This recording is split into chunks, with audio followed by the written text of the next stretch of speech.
Now, the Center for 21st Century Skills at Education Connection has been implementing project-based learning for approximately 10 to 15 years. We refer to our project-based learning environment as our challenge project. And like other project-based learning environments, we have an overarching theme, and students are challenged to identify a problem within that theme and then go on to develop and in some cases implement a solution that addresses that problem. Now, our challenge project is very much grounded in the science, particularly in our flagship program, the Academy of Digital Arts and Sciences, where our students are taking our technology courses, our science courses, and also our math courses. So they have one project that represents all of those subjects. And depending on what technology course the students are engaged in, they could explore that problem and solution through the design and development of a mobile app, a video game, an online business, or a movie. Now, when I first joined the Center for 21st Century Skills, one of my first roles and responsibilities was the design and development of a digital media and movie-making program. Now, the theme for that year was green, which for me was pretty exciting because I thought it was extremely relevant, something I cared about, and I thought it was pretty broad. Lots of opportunities for originality, identifying problems and solutions that have value beyond the four walls of the classroom. Now, the first project students had to do was to create a PSA, a public service announcement. And this particular project went on to provide us, or rather highlight, a challenge that we face, we believe that we all face. Now, when this problem was highlighted at an experiential learning event, where we bring all of our schools together at a college campus, and we're going to play these films together for the first time. And I remember having mixed feelings about the first PSA, because from a technical literacy perspective, it was pretty exciting. The color was great, the audio was great, some of the camera shots were pretty advanced. But from the problem that it identified and the solution that it presented, well, I was less excited about that because it was recycling. Now, I'm not knocking recycling anyway, it's a very important topic, but if you think about how broad the green theme was, recycling is probably one of those first ideas that you've got to come up with. And the solution that they proposed was that we should recycle more. So I was a little bit, had mixed feelings because we had that technical literacy side of things, which was great, but that problem, the application of 21st century skills, we didn't feel was quite there. Now, the second PSA was also about recycling. I remember scratching my head and thinking, man, this is bad luck. Out of all of the PSAs we're showing, 2 of them was on recycling. And I remember thinking, well, what did we do to kind of like in some ways encourage recycling? We didn't really do anything. We just had this green theme. I remember looking over at the students that presented the first PSA, and they're looking at the students of the second PSA, and they were kind of like, oh my God, I can't believe it. They selected the same topic as we did. Well, you should have seen their faces when we played the third PSA, because once again, it was recycling. In fact, out of the 9 films that we showed that day, 7 of them was on recycling. And all of them pretty much was the same thing. We must recycle more.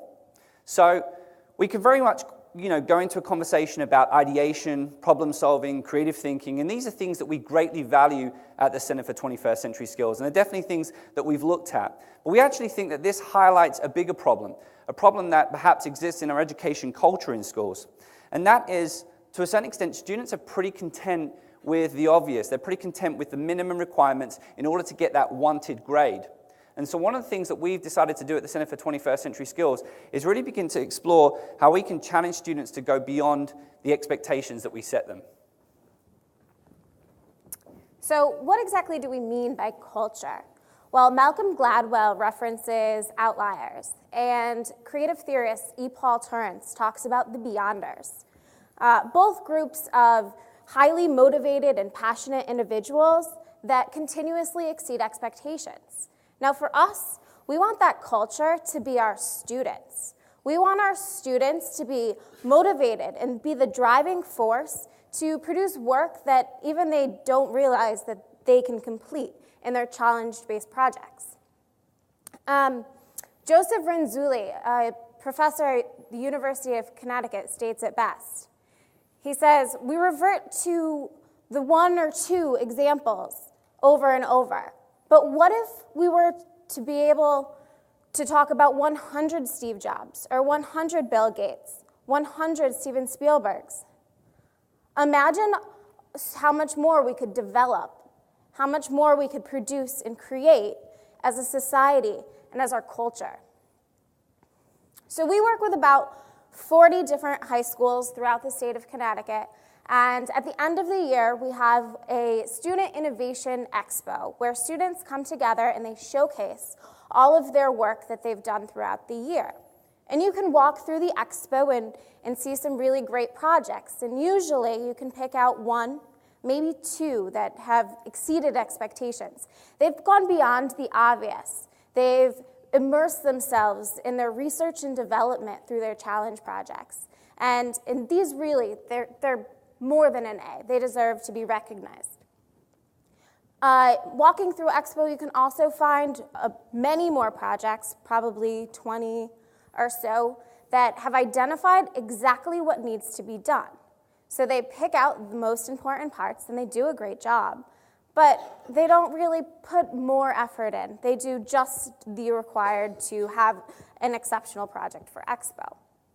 But what would happen if all of our schools and all of our projects were to produce amazing work that exceed expectations? So one of the things that we've done at the center over the last couple of years is to kind of relook at how we're packaging our challenge project. Last year, we set it as an RFP, a request for proposal, which we as an organization officially send out at the beginning of the year to the state of Connecticut. And this RFP has been able to serve two important components, which is that we're able to ask students to provide us with a one-page proposal and a 1-minute video after the ideation process. And this is great because as a team, we can come together, our technology specialists, our science specialists, our math specialists, cross disciplines, and make sure that our content is being covered sufficiently, all three of us. The other thing that we're able to do is we're able to determine as a team whether or not we feel this proposal is going to adequately challenge students to go beyond expectations. And if it doesn't, we don't put a big cross, but we're able to go and kind of stage, in essence, an intervention where we can provide them with some more support and perhaps continue the ideation process a little bit longer to make sure that this project goes on to really challenge them to go beyond expectations. The other thing we've begun to do is really kind of examine our rubrics. Rubrics are extremely important, particularly in project-based learning. We value them. They're not going anywhere.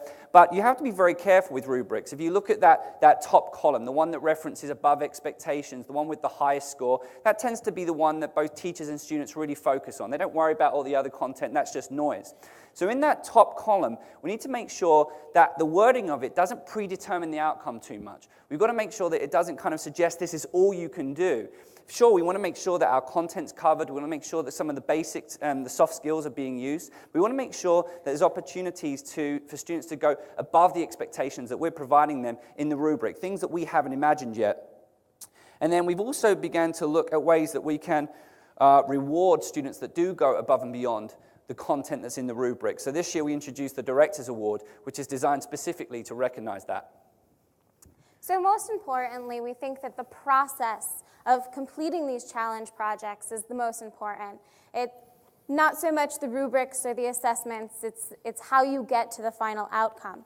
And we think that by fostering this culture, creativity will manifest naturally, and students will achieve more than just a letter in the alphabet, and engagement will increase as well. We think that we're providing an opportunity for students and teachers to really go above expectations and work outside the four walls of the classroom to provide problems and valuable solutions for our society. Thank you.